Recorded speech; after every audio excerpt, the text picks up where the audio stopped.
Southwestern Family of Companies welcomes you to the Action Catalyst. Each week, our diversely and amazingly accomplished guests share their insights and inspirations to help us ignite our own. So let's invest attention together to breathe, to reflect and refocus, and decisively defeat that voice we call Mr. Mediocrity. Then let's enjoy moving forward to make a positive difference in our world. This episode is sponsored by Global Educational Concepts. Global Educational Concepts is a designated sponsor of the U.S. Department of State's Cultural Exchange programs. They fully support and believe in the public diplomacy opportunities their exchange programs offer participants, host families, and host employers. Global Educational Concepts seeks to provide the best service and support possible to the young people who participate in their programs while adhering to government regulations. Their program participants can be found living, working, and training all across the U.S. Visit gecexchanges.com for more information on global educational concepts.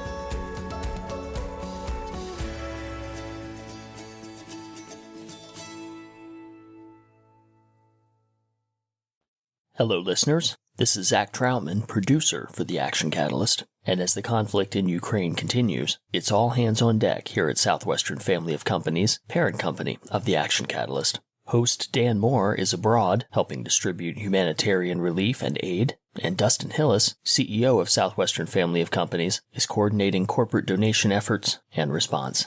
With both of them occupied, for the sake of timeliness, I sat down with today's guest, Ron Karr.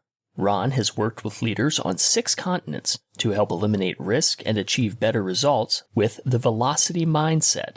His presentations and advisory services have generated over $1 billion in revenues for his clients. Ron is the author of 5 books, as well as former president of the National Speakers Association from 2013 to 2014. And you can learn more about Ron at ronkarr, Karr.com. Ron, thanks so much for joining us today on The Action Catalyst. Thank you so much for having me. So first of all, what is the velocity mindset and how did you develop it? Well, when you hear the word velocity, what is the first word that comes to your mind? For me is speed, but I know there's kind of 2 axes to velocity. Well, most people have speed, like you just said, or momentum. And if that's all they think about velocity, then they're probably going to get burned out. True velocity, the physics definition, is speed with direction. It's your direction, where you're trying to go, that dictates your decision-making process to make sure you're making the right decisions and that you're carrying out the right actions. That's called being purpose-driven. Instead, most people are task-driven. They're driven by their to-do list. They do all these tasks on a given day, and at the end, they're exhausted at night. And they look at how much did they really move the needle, and sometimes they get really disappointed because for all the effort they put in, they didn't move forward. So they have to be driven by the purpose or the direction. And if they do that, they will gain velocity in all aspects of their life. So the first thing you have to do is start with the end in sight first. So you have to ask yourself first, well, what do you want to accomplish? Now, the problem with that is a lot of people, when you ask them visualize what you want, they can't. They have problems with it. They don't know what they want. They don't allow themselves to even think about what they want. And invariably, what most people do is when they write down what they want, it's really based on their past. It's based on what they think is possible, what's not possible, what they did in the past, what they didn't do in the past, what their customers are saying in the past. So therefore, all they're really doing is recreating the past. Finding out your true destination means starting with what I call as a clean piece of paper. Letting your brain and your mind just visualize, what do you want to create for yourself? Not what you think is possible, but what you want to create, and allow yourself to put that down. That becomes the vision. Now, the problem with that is a lot of people will say, but I don't have the answers up front. And you're right, you don't, because you haven't been there yet. The answers come from walking the journey. So if you allow yourself to go into a process without having the answers, but knowing as a leader, you're going to ask the right questions to get the answers, that's when you're truly going to create different results and achieve better momentum and speed in your life. We've had a lot of very well-known speakers on the program. Tell us a bit about your time as a president of the National Speakers Association. And for people who may not be familiar with that group specifically, what were some of their major focuses and how did you work to push those initiatives forward? Well, member benefit and value is always the major focus of the association. We're no different than any other association. We had our ups and downs with the recession in 2009, COVID, but because of the strong leadership that we've had in the past and the current, we're navigating those minefields pretty well. The National Speakers Association is a trade association for professional speakers. It's about the business of speaking. So it educates its members, on proper business strategies, best practices from colleagues that are doing really well. And you learn from each other. It's almost like a peer-to-peer mentoring, when you rely on each other for ideas and tips. And the founder, Kevin Robert, his whole principle in creating the National Speakers Association in the early 70s was, we're friendly competitors, so don't look at somebody as a competitor. Let's help each other build a bigger pie, and then our piece will get bigger at the same time. Yeah, absolutely.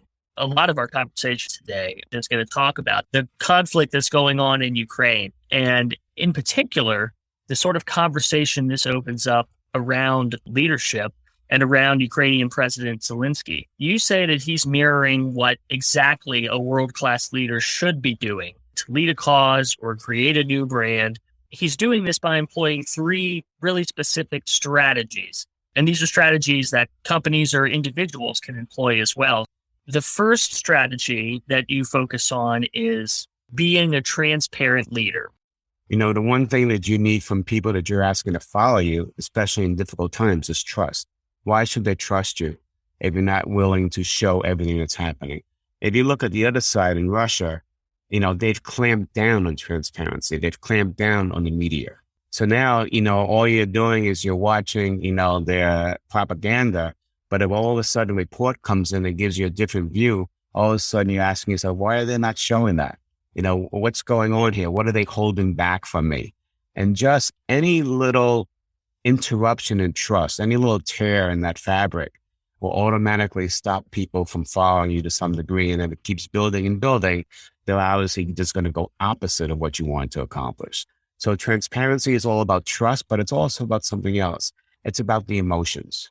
Okay. So when we're sitting at home and watching Fox, CNN, or whatever network you're watching, and you're seeing all the destruction of the pointless destruction of the cities, the people being killed, the people being displaced, the potential PTSD for so many people who didn't even ask for the fight, we get very emotional, and then that builds support. So he understands the power of that. Zelenskyy actually understands the power of TV. He's using TV to his advantage to fight for the cause, whereas Putin is not. He's basically holding himself up. And then, when you hold yourself up and you don't have transparency, then the one thing you have to do is you have to start fighting all the non-stories that are out there. What I mean by non-stories, the false stories. If you take Kennedy, for example, President Kennedy with the Bay of Pigs, when that was such a fiasco and TV just came out, Kennedy knew the power of TV. And he decided to be transparent by acknowledging it didn't go well. And he got on TV and he said, look, the buck stops here. This was a bad situation. I made the decision. So if you want to blame somebody, it's me. What he did at that moment, he stopped all the negative news or the fake news from coming into play because he told everybody what it was. He took that play away from them. Those are some of the powers that you get with transparency, but it all comes to building trust, because you can't build a following without trust. And, speaking of building a following and having that emotional foundation to do it, strategy number 2 that you talk about is acting as what we'll call the evangelist, pushing people forward. Right. What value do you build in the evangelist role? Tremendous. Every organization has to have an evangelist. It could be the CEO. Think about that. Who really has the most passion than a CEO who either started the company or has the wherewithal to lead the company today? They have a vision. They want to leave a legacy. They got the passion. No one can say that as well as you can, who doesn't have that responsibility. Okay. You're the only one who can. Now, sometimes CEOs are not that outgoing. So maybe it's not them. Maybe it's somebody else in the organization.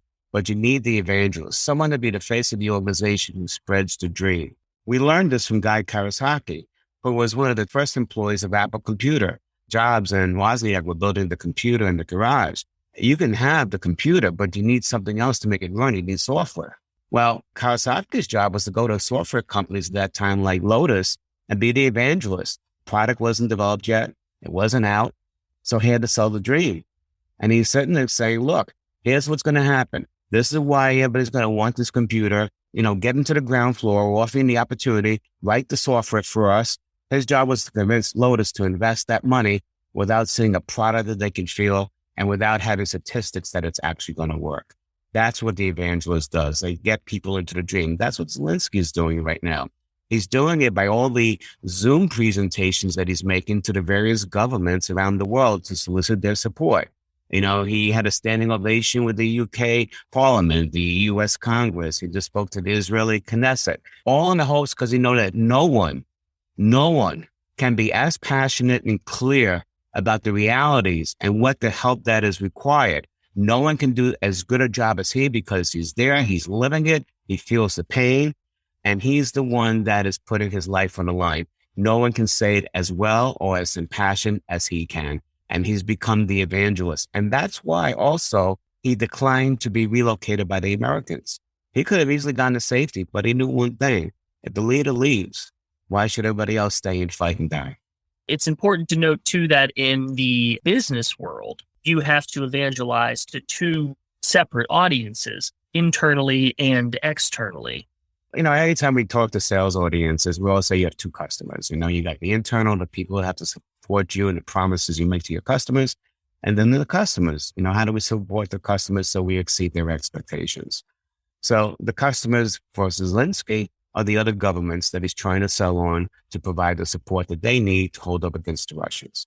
Internally, he's got to evangelize for his countrymen to go through the pain and the heartache that they're going through right now, to stay and fight the dangerous fight with no guarantee that they're going to survive. So you really have to create that momentum. And what Putin underestimated in this whole thing as a leader is he underestimated the resolve, which leads into the third point, but he underestimates the resolve of the people, which in fact only galvanized them to really, for lack of a better word, hate Russia and do whatever it takes to keep their freedom. Well, let's go into that third point then. And that third point is demonstrating will. Let me tell you how we came up with will to begin with. I was on a plane with a client of mine. It was a VP of Hertz Equipment Rental, part of Hertz, Bud Howard. He engaged me quite a few years ago to do 3 keynotes, and we're traveling between cities. And he asked me this question on the plane, which was very thought-provoking. He said, Ron, what's more important, will or want? And without even thinking, I said, will. And he goes, absolutely. But most people think it's want. You can want anything you want, but if you don't got the will to do what it takes to be disciplined, to fight through the fight, and deal with the pain, you're not going to get it. It's as plain as simple. So when we talk about will, first thing we have to talk is about the will of the leader who understands what they want, freedom for Ukraine. They're not going to give that up. And the will of the leader to do whatever it takes to go and fight for the support from the other countries, to go and fight, for whatever he needs to support the fight. And when his people see that, it galvanizes their will to stay behind and fight, because it's like a culture. And you can't have the will of the people if you don't have the will of the leader. It all starts and ends with the leader. Absolutely. So based on your assessment of Zelenskyy's leadership style and Putin's opposing style, and the reaction of the global leaders and other nations to each of them in this conflict so far, I know you're not a geopolitician, but what do you predict, just based on leadership, will be the outcome of this moment in history? Well, on the one hand, you want to say leadership to avoid a bigger war. But I think we all have to be honest. We're in the war already. We did economic sanctions that are crippling Russia. Russia's not going to come out of this as strong as they were before. It's going to take years to recover and get back into the good graces of doing trade with the West and so forth. It's just a really bad situation. For me personally, I don't think Putin has an off-ramp. He has an off-ramp if he was mature enough to do that, to admit that he made a mistake, get the troops out of there and go negotiate with Zelenskyy. But he doesn't see that as an off-ramp because failure to him is not an option. So as long as he goes down that road, the only option down the road is for their government to see there's got to be a better way to do that and make a change.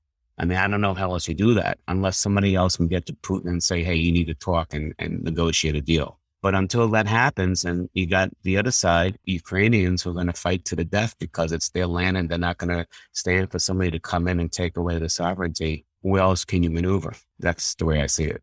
We've been talking so far about how much of an influence the leader has on the people and the direction that an organization or a country takes.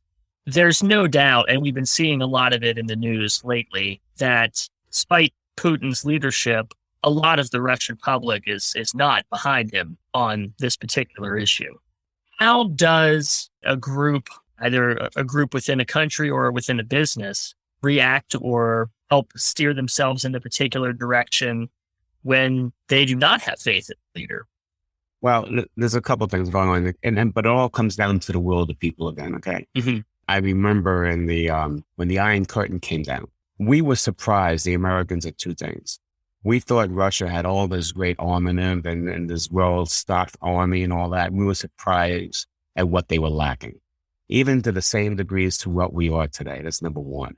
But number two, it wasn't Gorbachev or Reagan that brought the wall down. It was the will of the people. They got tired of having their dreams squashed, living with such tight restrictions. And eventually they started to rebel. It happened with Poland first, and they started becoming a democratic than the other ones. It has to start and end with the will of the people. The problem that you have right now is I think the Russian society is split. You got half of them that are believing the propaganda and the other half that are saying, hey, this is an issue. We need to start doing something. Well, until that becomes the majority and they decided they need to change, because change has to come within. It cannot come from anybody on the outside. Only then will we see a difference in the way this war is going. Yeah.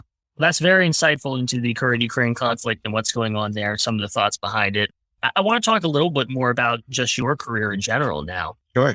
Throughout your career, you've surely experienced certain pivot points that influenced where you ended up today. Perhaps those are experiences, perhaps those are particular people you've met.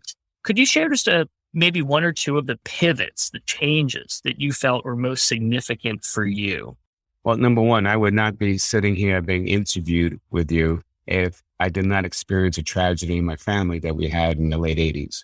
I was in sales and sales management in the computer industry. My dad was terminally ill with diabetes, heart failure, kidney failure. He started having amputations. And my mom, who was an executive VP of Chase Manhattan Bank and a world-renowned economist, she had all the help for him at home. But what she didn't do was take care of the emotional help she needed to deal with the travesty. And so one day she passed out of the wheel of the car. The car jumped a curve, severed a light pole at a jagged edge on the pole, punctured the gas tank. Car catches fire. She caught fire in front of a Porsche dealership of all places. A salesperson cuts her coming out. They drag out in flames. The car blows, takes down the whole Porsche dealership. And in an instant, I had two parents near death, my dad and my mom, who had 50-degree burns and 30% of her body. So, when I was in the ER, and I heard what the situation was, I said, okay, what do I do? Because I haven't been here before, I said, what are the two questions that you've always lived in business that got you? And the two questions were, what does success look like to me? And what are my actions supporting success? So the success to me was simple. Both parents had to live no matter what, because I didn't want it on my shoulders that one died. And then the promise I made to myself that any action I take, any action has to support their living. If it doesn't, I don't have time for it and I'll put it away. And that helped me navigate that travesty. The bottom line is my mother had 3 skin graft operations recovered, went back to work full time, lived another 20 years, and my dad managed another year. But after doing that for 6 weeks, I realized that the job I was in was not making me fulfilled. And a lot of what we all went through with COVID, that's why people made big changes. And I realized that I needed something different because what the situation showed me was life's too short. You don't know how long you have. I talked to my EVP. We talked about various options and he goes, I love you, but those other 3 options are not in the cards. So what do you think about? So he funded me basically. He said, today's your last day. He kept me on an expense account for a few more months, paid my commissions to the end of the year. And in 2 weeks, I got my first client, started in sales training, moved to keynoting and sales and leadership, advising some board of directors, and then also doing annual retainers and helping the C-suite position their companies for growth. That would not have happened if that tragedy didn't happen, because That's what gave me the guts to do something different. I probably would have been on a trajectory to stay in jobs that maybe didn't suit me well, and we probably wouldn't be here together. Wow. Powerful story. And this next question is perhaps similar. Like all of us, you've hit setbacks along the way. You've had great success, but you've also hit some setbacks along the way. How do you approach those situations when you confront unexpected, just totally derailing events?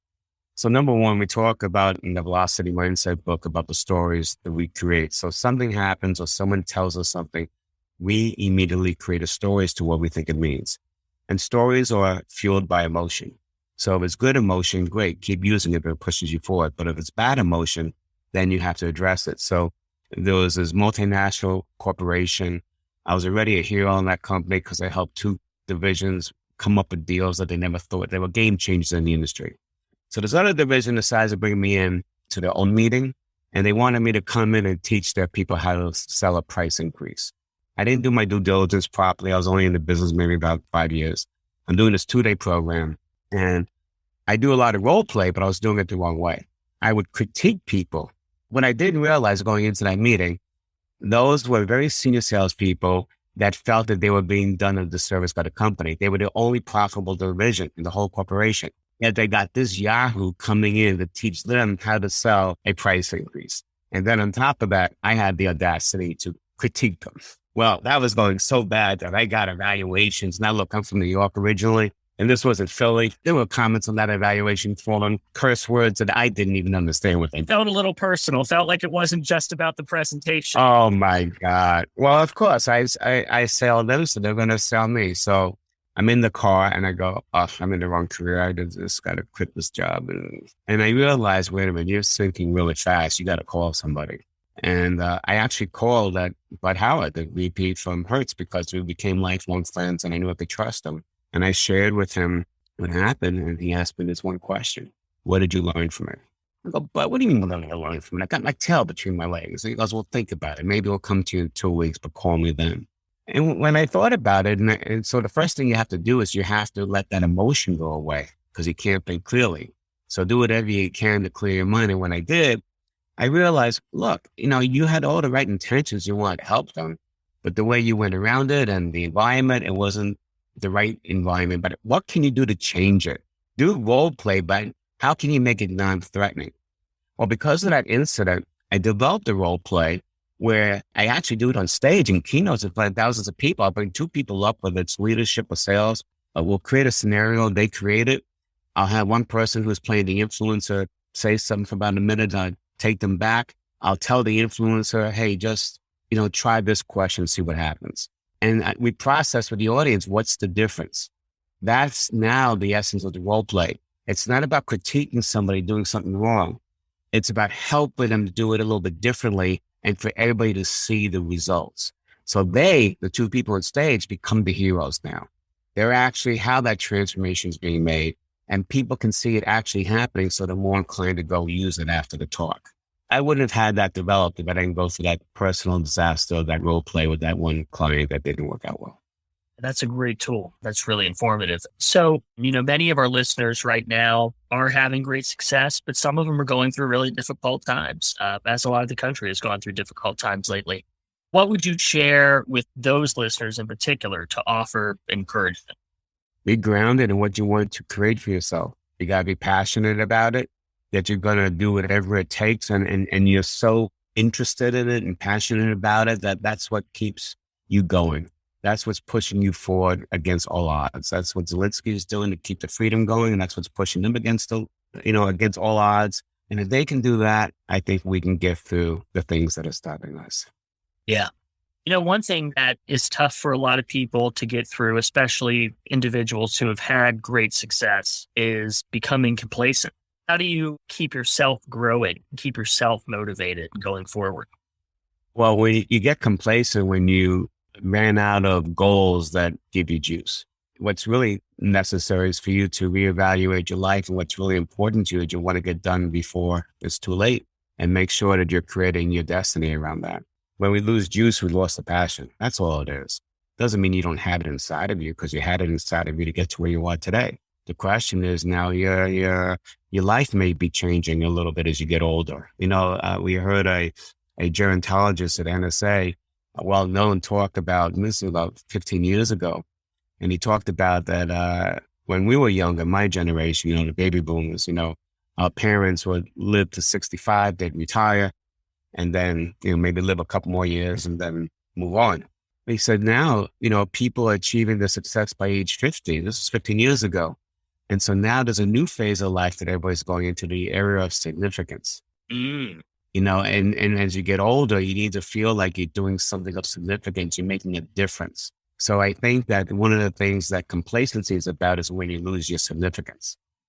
And you need to rekindle as to what's really important to you inside, your values and all that, and find out what it is that's going to make you feel significant, that if you go out and achieve it, you're achieving the results that you want in the world. Now, I haven't shared this in the interview, so I'll share this. The fear of death is the number one fear in the world. I have a fear of death. So I was reading this book, and the writer did an amazing job. And he goes, the biggest reason why people fear death so much is because they're so entwined in their legacy.